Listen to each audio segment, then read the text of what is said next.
on for a whole lot longer. This video is brought to you by Reluctant Preppers.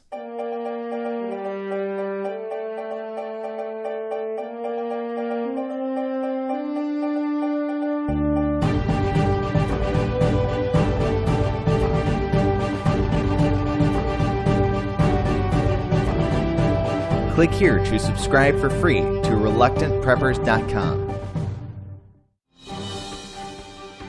Hey everyone, this is Elijah Johnson with financeandliberty.com, and back with us today is Dr. Jim Willie, the editor of the Hat-Trick Letter found on goldenjackass.com. Jim, thank you so much for joining us once again today. It's always a pleasure, Elijah, and here we go again. You know, nothing's getting fixed, everything's breaking, and the U.S. is just becoming more desperate in maintaining the dollar as the global standard, and it's being rejected. It's not going to hang on for a whole lot longer.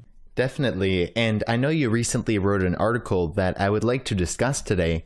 You said in the article that the United States seeks to pursue the Western totalitarian state by means of pulling down the European economy from the broken system to emerge the reconstruction of oppressive fascism. A wrecked Western economy is prerequisite.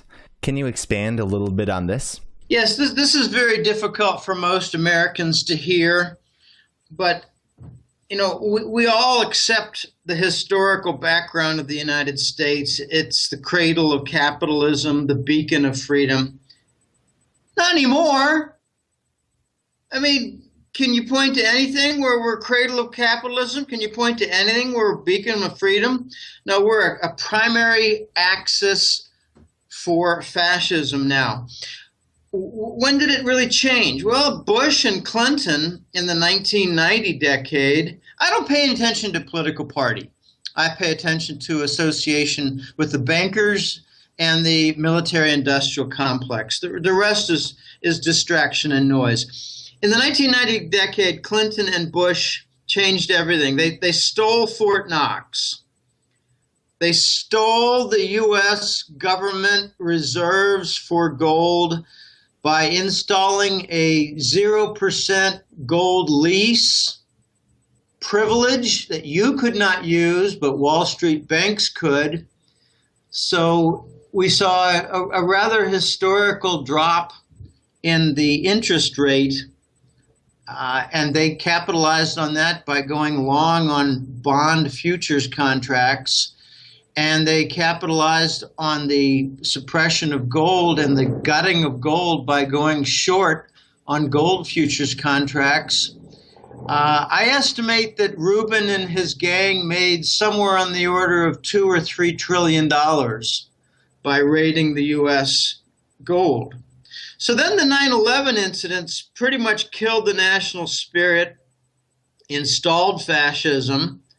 I call the Patriot Act the fascist manifesto. Patriot Act shredded the Constitution. Is anybody paying attention to this? The banker cabal wishes to install across the Western world a totalitarian state. One of the chief architects for this is David Rockefeller. He's about 96 years old now, and he's got, it's funny, he's got a little side project. They call it 2020. They want to be able to download a human brain's contents, you know, thoughts, memories, belief systems, personality, emotional stuff. They want to download it into a computer so that it could be uploaded later into a different body. That's what David Rockefeller is working on, and Kissinger is one of his main buddies for that. So the plan is to, you cannot have a totalitarian state, which is, you know, just extreme fascism, without wrecking the economy. They want to wreck the U.S. economy. They want to wreck the European economy and install fascism. And one of the chief architects for the banking side of this was Greenspan. He gave the Americans what they wanted, easy money. He gave them what they wanted for asset bubbles. And on the other side of easy money and debt saturation, and on the other side of broken asset bubbles, is a wrecked financial system and a wrecked economic system. This is utterly basic. So the U.S. really can't install this totalitarian state across the Western world as long as Europe is semi-healthy.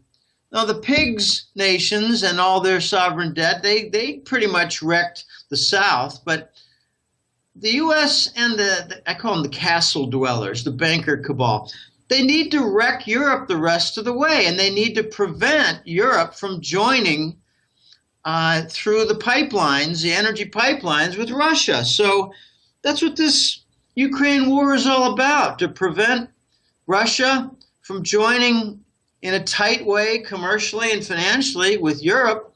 U.S. doesn't want that. The U.S. wants to wreck Europe so that they can have the totalitarian state.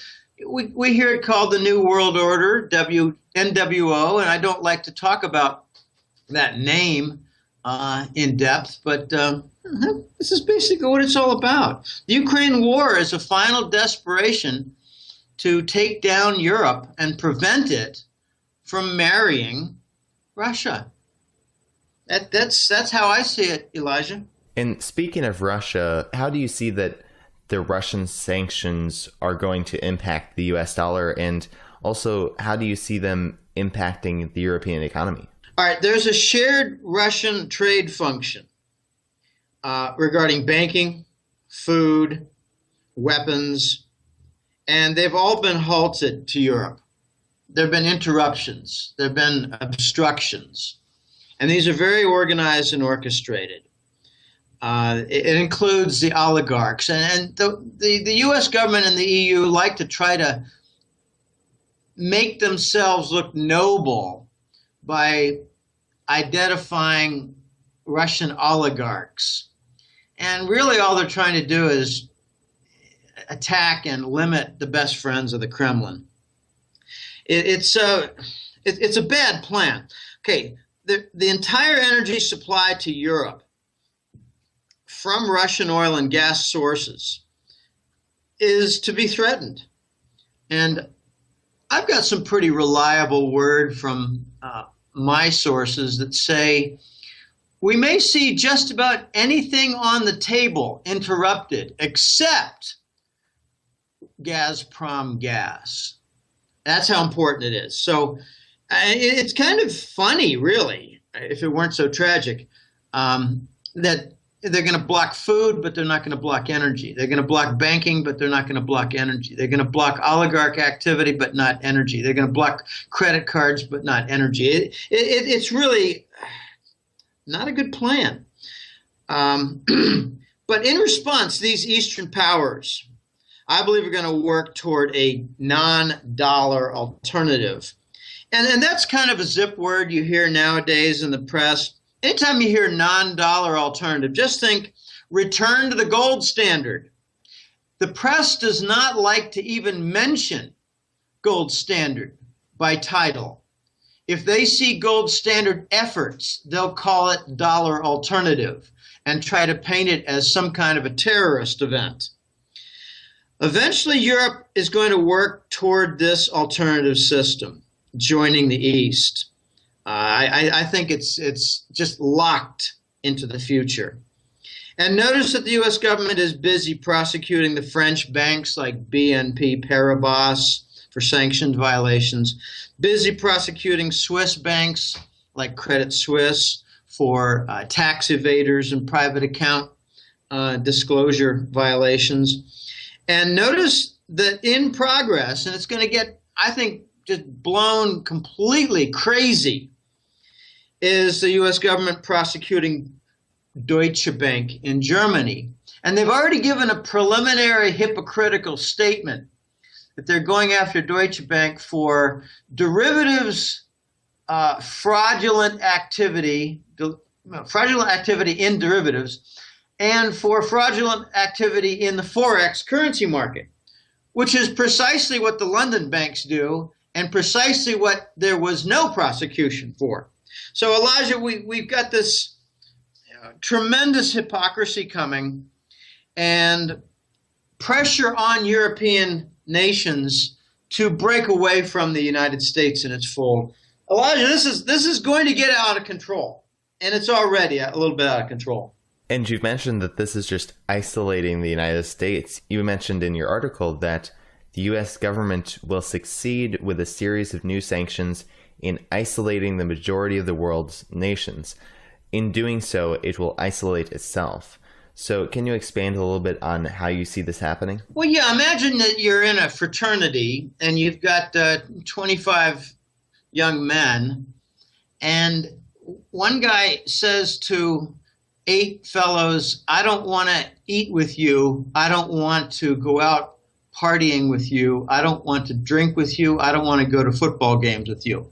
And then a week later, takes a look around and says, you 5 guys, you really bother me. I don't like how you associate with those 8 guys I really hate. Okay, and then later, you've got, a few more, and they're kind of quiet types, wallflowers, and you just kind of leave them alone. And before you know it, you've only got 2 friends out of 25 because you've isolated yourself from 22 of them. What have you succeeded in doing? You've isolated yourself from the whole fraternity. The whole fraternity is going to go about its business, partying, going to school, going out for meals, having meals inside, studying together, talking about girls, sporting events.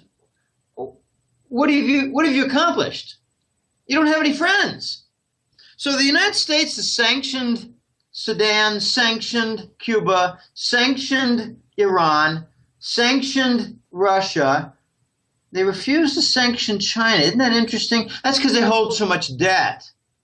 Well, I think the real big wild card will be when the United States starts talking trash with Germany. That's when I think everything is going to change. So you've got sanctions after sanctions after sanctions, and these are to the enemy states. But then you've got bank fines after bank fines after bank fines, and these are to the allied partner states. Now, I like to say that the Nazis attack their enemies, defraud their allies, strangle and put in a straitjacket their own subjects in the population, all while deep criminality goes unpunished. So the result is that Nazis always isolate themselves. It's all through history. And the American people don't like to think of themselves as being led by Nazis. But that's what they are. Neocon means Nazi. People need to wake up. The Bush II administration was the first Nazi administration. And what was their first act and deed? 9/11. And the preliminary to that was the Clinton administration, where they stole all the gold. One of the ugliest little secrets in American politics is how the Bush family and the Clinton family are best friends. It crosses party lines. They're narco friends. They're Nazis. And I wanted to move our focus back to some of the sanctions that we were talking about.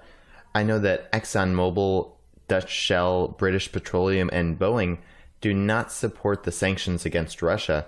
How do you see this affecting, as you've called, the fascist business model? Well, first let's review what it is.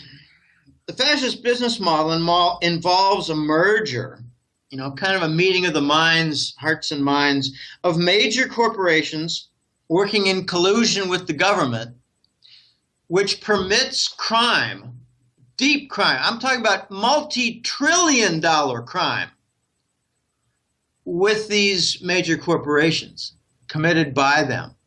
So the Department of Justice does not pursue the Wall Street banks. No, yeah, sure, you've got investor lawsuits, a few billion here, a few billion there, But there was a major lawsuit that was thrown out. I think Homeland Security and the Langley boys made threats to the judges involved in a big mortgage bond and mortgage contract case. That was in New York State. But we're seeing some pretty interesting patterns emerge. The list you gave of Exxon, Dutch Shell, British Petroleum, and Boeing, those are energy and weapons makers. Okay, well, what's missing in there in the fascist business model? It's the bankers. All right, so what you've got now is a split. This is very interesting split, and nowhere in the news, and absolutely nowhere exposed by any politician in an open discussion. What you've got going on right now is a split, a schism between the Rothschild bankers and the Rockefeller energy companies. And I'd like to point out what the two big violations were by Putin that justified their attack on Russia in the last few months. And this has been planned for a while. In the 2000 decade, Putin made a deal and was pretty close with a number of Rothschild bankers. For instance, a few of them were involved in investing some of the Kremlin reserves, their Forex reserves. You know, they had at one time $160 billion worth of treasury bonds. They've been whittling it down. All right, Putin told the Rothschild bankers, get the hell out of my country. Putin also did something that pissed off the Americans directly by interfering with heroin trade routes coming from Afghanistan. Now, Americans really need to wake up. The Afghan war was to capture the heroin prize, where 80% of the global heroin was produced. And since the United States has been in there since 2003, the heroin production has gone up 13-fold. And just to make fools of the American people, the politicians in the U.S. government are saying we need to redouble our efforts. We need more funding to fight the Taliban so we can bring this under control. Well, gee, they've got 18 of the 20 Taliban commanders and chiefs in control in the U.S. fold. Why has production gone up 13-fold? It's because it's a resounding success story. Putin got in the way of trade routes, distribution routes, like into Eastern Europe. If we've got a case where some energy companies and a major weapon manufacturer, Boeing, are not towing the line within the fascist crowd for their business model, then I think we've got a deep division in that fascist alliance. I think the bankers and the energy companies are in a big split.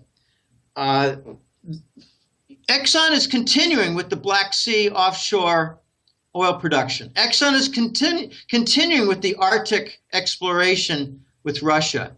Exxon is continuing with the Siberian exploration with Russia. British Petroleum and Dutch Shell have basically said, these sanctions don't apply to us. Why? Because there's a schism and they're bigger than Obama or their equal. Obama is just a figurehead. It's really quite sad, especially the death of Joan Rivers after she outed Obama and his sexual preferences. I remember 2 months ago, I had a conversation with a couple clients and colleagues, and I said, I give it 50-50 that Joan Rivers is dead in a couple months. I don't know how it'll happen. I don't care how it'll happen. Probably something minor, medical, and before you know it, she's gone. Okay, so these Nazi bankers, Elijah, are on the extreme defensive. There's a schism going on between the bankers and the energy firms. And keep in mind, most of them are Satanists on both sides, the bankers and the energy firms. They're Satanists. And you also mentioned that Germany is not going along with fascism either. So how and why do you see that Germany is not going along with the move towards fascism? Germany's always been protective of their economy and their industry and their labor force. They tend not to betray them. They tend not to wreck them. The United States wrecks everything in its land. The leaders. Outsourcing was a betrayal of the labor force. Outsourcing was a forfeiting of industry to Asia. Outsourcing brought in the new trend of asset bubble dependence, stock market, housing, that ended badly in the United States. Outsourcing resulted in insolvent banks that brought about the 1990 decade of the derivatives for the banking system. There's a deep division in Germany between the bankers and politicians. The politicians are basically run by the bankers, just like in the United States. In the United States, Rockefeller and the Wall Street cabal, they run the White House. They let them know exactly what they're going to do and how the press will paint it. Okay, so the division in Germany is between the bankers and the commercial chiefs. Okay, you've got 3,000 or more German companies doing business in Russia. Are they all going to stop? I don't think so. Merkel's playing a very difficult game.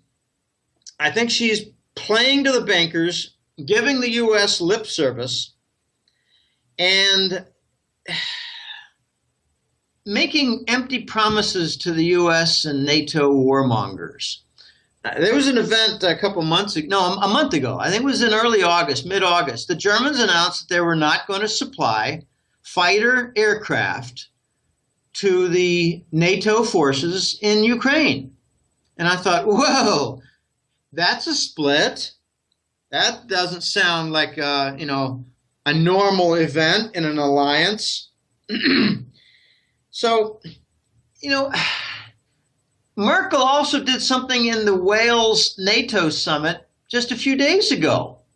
She actually made a strong statement with other nations standing behind her that certain treaty elements would not be honored anymore.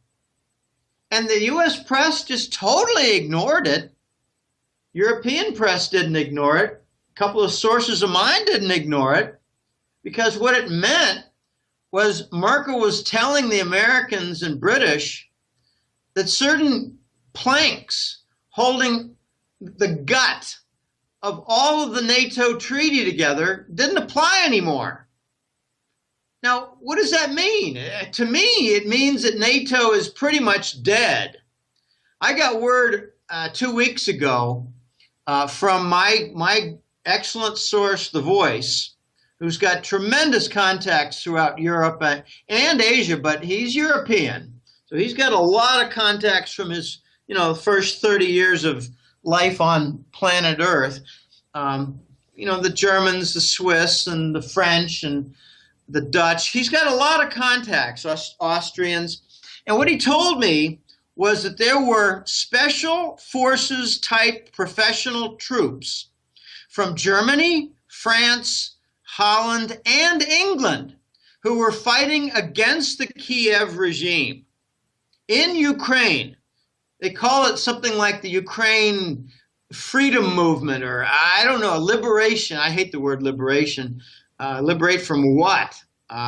From usage of a bra? I mean, what is liberation? Okay, I don't wear underwear anymore. I'm liberated. Okay, great. You're running around commando style. Okay, but these German, French, Dutch, and British special troops, it's not even clear they're being paid. They're working and fighting against the NATO troops in Ukraine. They're fighting against the Kiev regime in Ukraine. If NATO were healthy, this would not happen. I've also heard from a different source that Germany has already decided and committed toward working with Russia and China on a gold trade standard. Everybody's looking at each other at summit meetings thinking, where's the solution to this mess? We're doing rescues of banks. We're doing rescues of bonds. We're printing out free money. We're covering enormous deficits. We're putting in austerity poison pills. None of this is working. Nothing is getting fixed. There are no remedies. What are we going to be doing here? Everybody is starting to realize now the answer, the solution is a return to the gold standard. You can't allow the Americans to print trillions of dollars to cover their debt and give to their bankers and expect no consequence with the rest of the world on the cost structure to the global economy. That's why there's no unlimited time factor here. QE is a death sentence. Zero interest rate is a death sentence. And what it means is that you're walking the global economy, in particular the U.S. economy, the global cost structure is walking toward the electric chair. There are a limited number of steps before you sit in the electric chair because the global economy has a daily consequence and effect from QE and the bond monetization. It means the cost structure is going up. The effect on capital is very detrimental. I call it capital destruction. Others call it capital retirement. Like you take that equipment offline. You're not using it anymore because your cost structure has gone up and your profit margin's gone away. That's the time element having to do with QE and the bond monetization. It's hyper-monetary inflation, which we learned for 40 years in school was a bad thing. But when the U.S. does it, it's a good thing and it's stimulus. Why is that? Because it's frickin' Nazi economics. Germany has already decided to work with China and Russia on a new gold return, a new gold standard in trade. Germany has already decided to abandon the euro and NATO and move away from the European Union. Germany has already decided with the Dutch, Austrians, and Finland to work on a direct alternative. And I think these four nations are going to break away from the European Union simultaneously. Germany has made enormous inroads with Russia regarding energy and railways. Germany's made enormous inroads with China, having to do with exports, industrial equipment, construction equipment. These are not going to go into reverse. Germany has experienced fascism in the past 70 years ago. They don't want any more. Germany has experienced hyperinflation in the past 70 years ago. They don't want any more. The United States is ready for fascism. It is the natural end chapter to capitalism. Do you see any evidence of capitalism in the United States? I don't, Elijah. You got a majority of Americans now on the federal dole, and they're the main Obama voters. Yeah, I want extended welfare. Yeah, I want aid to dependent children. Yeah, I want unemployment compensation extended to 99 weeks and maybe 199 weeks. I'm voting for Obama. That's change I can believe in. I think Americans are some of the biggest fools in the history of the world. And finally, they're beginning to wake up, and it's really no more than 5 or 10%. And I applaud them because they're Hat Trick Letter subscribers. But the other 90 to 95%, they're going to get plowed under. The U.S. is going to be liquidated. The dollar is going to go away. With the abuse with 0% and bond monetization and QE is going to result in the United States losing the dollar as a global reserve currency. And then it's, third world, dead ahead. And I wanted to discuss a little bit more about what you were talking about, Germany pivoting east. I know we discussed a little bit about this in our last interview. And did you want to give us an update, like what events you've seen since our last interview that confirm or alter your view on this? Yeah, there are basically three big events and, not in any kind of time order. But last weekend in Wales, Merkel, the German chancellor, made some statements that were very clear that certain elements of the treaty were no longer going to be honored. Well, what does that mean? NATO's going to be a country club where they sit around and have drinks? What is NATO if the integral treaties are not going to be primary to their purpose? Well, gee, maybe the NATO meeting will just kind of be an offshoot to the G7. Where they can sit around and talk about, hey, we got some really cool new patches to put on for the banking system. We got some new weapons we really like, and gosh, I know some of you are going to sell them to Russia and provide engines, diesel engines to China, but gee, isn't this NATO gang fun? Can you pass me another martini? I mean, what is NATO if they don't have their treaties as an integral part? The second event, this happened a month ago, the German government, I mentioned before, refused to supply further jet aircraft for the war in Ukraine. Well, gosh, how's NATO doing? What is NATO if Germany says we're not going to supply fighter aircraft? All right, well, maybe the Italians will. It's a joke. We got NATO undermined. The third event was much, I think, bigger and much quieter. Merkel has been working in private with the Kremlin, face-to-face discussions between Putin and Merkel on Ukraine and European peace talks. And the gut of the discussion is Crimea is annexed by Russia, and I think perhaps eastern Ukraine, but let's just focus on Crimea. Crimea is taken by Russia, and Gazprom is assured no interruption of energy supply to Europe. So it's basically, carve up Ukraine and let's keep it stable and keep the pipelines flowing for gas to Europe. So it's Crimea for Gazprom. That's the gut of the Merkel-Putin peace talks, which the United States is interfering with. Recall that Obama won a peace prize. I think he does more on the golf course than he did to earn a peace prize. I don't think he earned the peace prize by playing golf, but he just set a record, 148 rounds of golf while president. So if you take away his rounds of golf and his fundraising events, I'm not sure that he's really doing anything. All right, this is where we stand.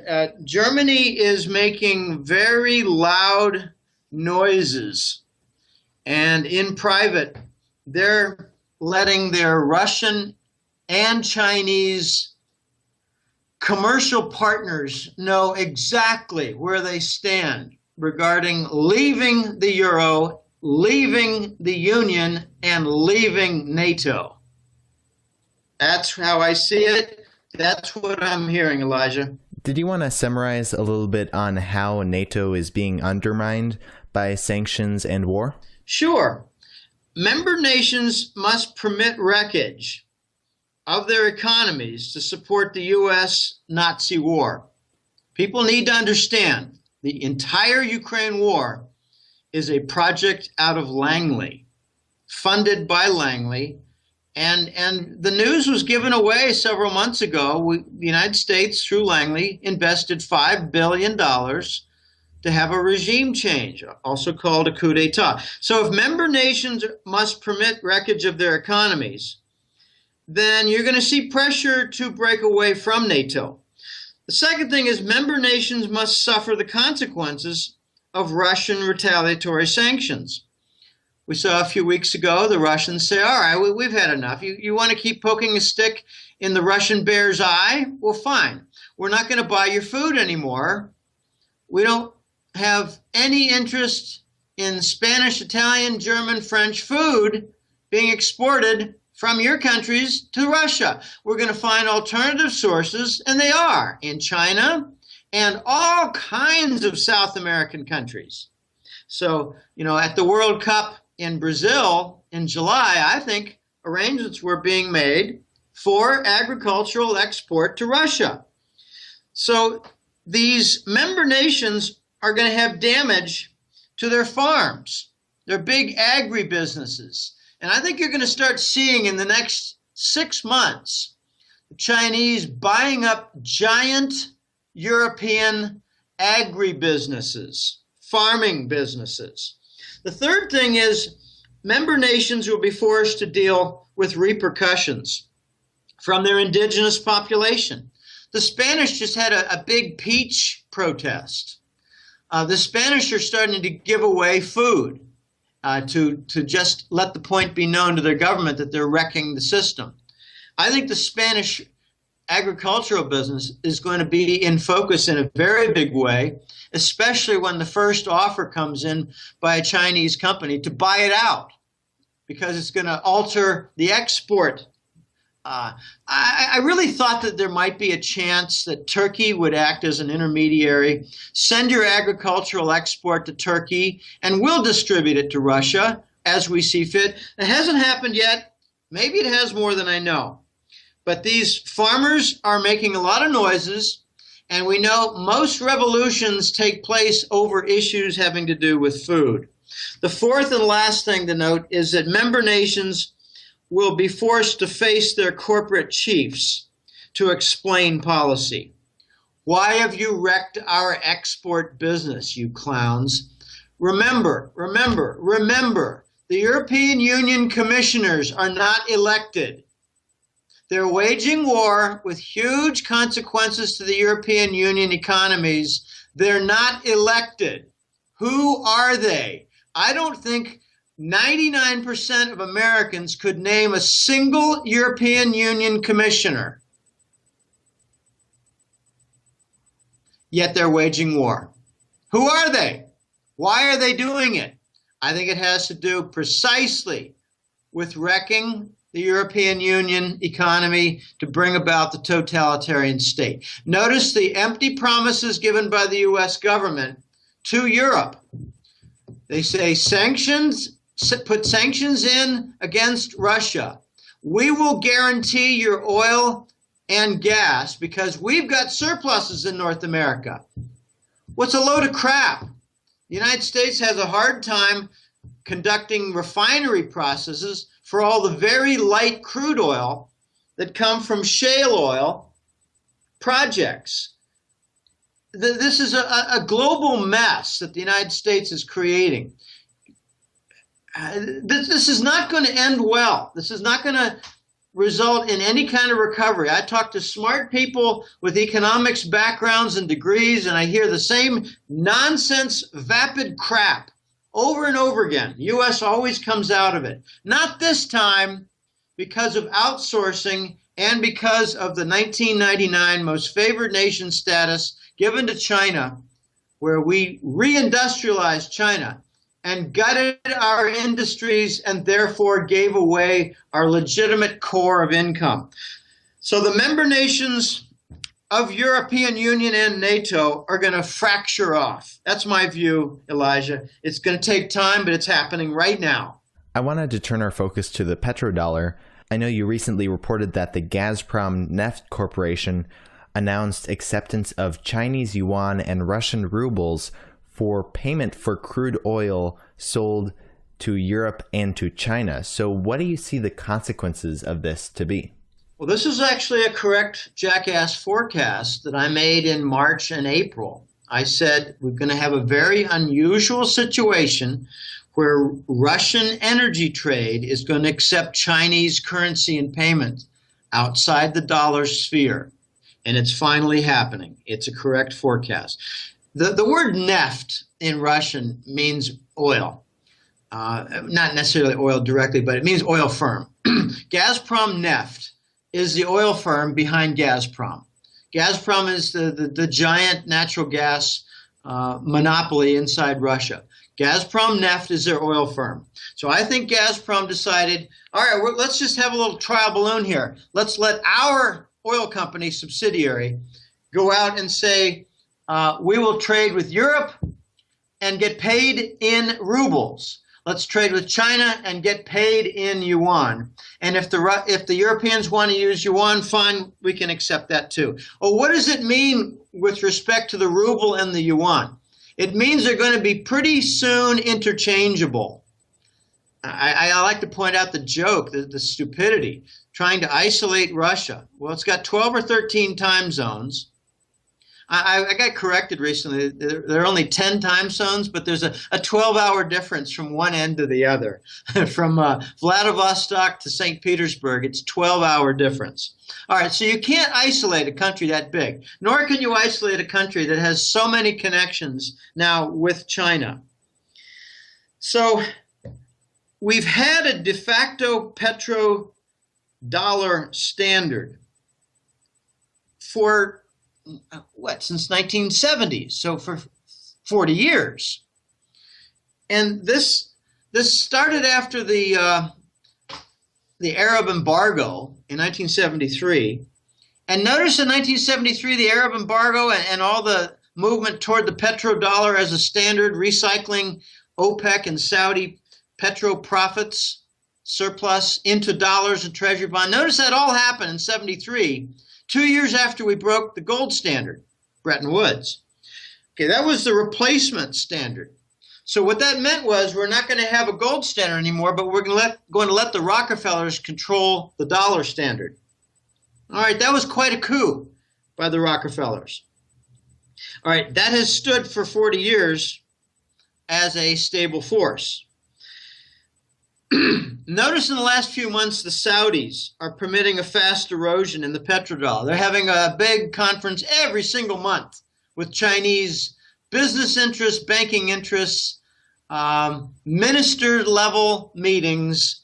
And I think what they're doing is they're getting ready to install a Chinese yuan standard for oil payments that Europe can honor too. Hey, look, Germany, you want to buy oil from the Persian Gulf nations? Well, you can buy it in yuan. So that's going to maybe further along the Frankfurt RMB hub center, the Chinese RMB renminbi hub center. It's going to be a big phenomenon. The RMB hub to be used for bond trade in Chinese currency denomination and currency translation. So the RMB hubs are going to be very big. So now you've got soon, I think, the entire OPEC cartel is going to accept non-dollar payments for oil. And then all the Persian Gulf, they're going to do the same while they're working closely with Russian energy firms. Just take a look at Gazprom connections in Qatar. So if Europe buys Russian oil and gas without dollar usage, then the big double whammy is if that happens with the Persian Gulf doing the same thing. Then you'd have the Saudis and the Russians, number one and number two. The Russians are number one, by the way, in oil production. The Saudis and Russians not accepting oil, well, gee, that means the petro standard is gone for the dollar. The petrodollar standard is not in use anymore. Well, what's the consequence of that? You know, I talked to a lot of Americans, and I haven't met a single one that understands that when you pay for oil in dollars, you keep treasury bonds in your banking system as core reserves. And when you stop paying dollars for oil, you stop using the treasury bonds in your banking system. They're connected. So the dollar is going to lose its global reserve status as the core asset in Western banking system. This is the consequence. The European banks are going to start to diversify away from the treasury bond and the dollar. The European banks will no longer require treasury bonds in their banking system because they don't need them to buy oil. I mean, Americans are some of the worst economists in the history of the world. We need to re-educate ourselves on what money is, what capital is, and how war destroys economies. We need to relearn this. Watch London walk a fine line, because they are trying desperately to create a Chinese RMB hub. Again, for bond trade in the Chinese currency and currency translation like for the yuan. The Chinese yuan, I think, is going to serve as a caretaker function, Elijah, for a return to the gold trade standard. And eventually you're going to see things like a gold trade note, a short-term letter of credit type note. I think it's going to be interchangeable with the Chinese yuan later. So a lot of things are happening. A lot of things are undermining NATO and the dollar. And I think this Ukraine war, I called it the Waterloo for the dollar. I bet you 90% of Americans don't know what Waterloo for the dollar means. It means death, end, execution, rejection. I think Ukraine is a grand error, if not part of a very destructive plan to bring about the end of the dollar. I was told back in 2008 that Obama was going to be elected because he was selected to kill the dollar. We're seeing it now. Hey everyone, thanks for watching. That's it for part 1. Make sure to click here to subscribe so you will be notified when part 2 is released. This video was brought to you by ReluctantPreppers.com. Click here to watch Reluctant Prepper's latest interview, where Sheriff Mark Wasilician gives his insights on how to prepare for emergencies and protect your domestic castle.